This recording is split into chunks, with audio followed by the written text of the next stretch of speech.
আসসালামু আলাইকুম। ঈসা আলী চলে এসেছি। যে দেখেন বিল, এটা পুরাপুরি ঈসা আলী বিল। অনেক দেখেন, তো আমি দেখাচ্ছি বিল ঈসা আলী।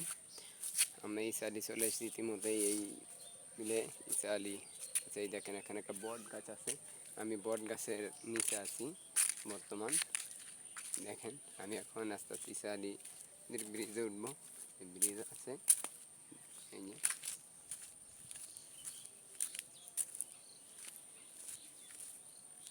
এই যে এটা হলো ঈসা আলী যে বিলগুলো, সেই বিলগুলো দেখেন, মানে যাদের মতো বেড়া দিয়ে মাছ মারার জন্য প্রস্তুতি নিচ্ছে।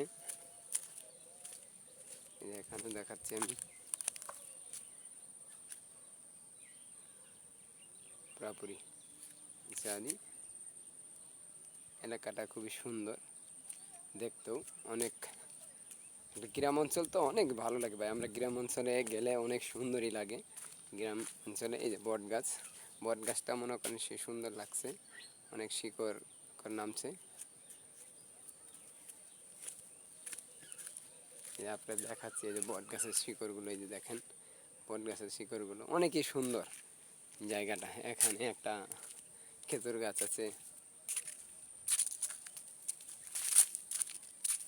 দেখেন, একবারে সব বিল আর বিল, একবারে পুরা বিল ভারী ওগুলা বিল। ওই যে মাছ মানুষে করে করে তারা বাজারে ইসালি বাজারে মাছ আনবে। আমি চেষ্টা করবো আজকে ইসালি বাজারে মাছ কিনা নিয়ে বাড়ির সাথে যাওয়ার জন্য এজন্য ইসালি যাচ্ছিলাম। আপনারা ভালো থাকেন। আসসালামু আলাইকুম।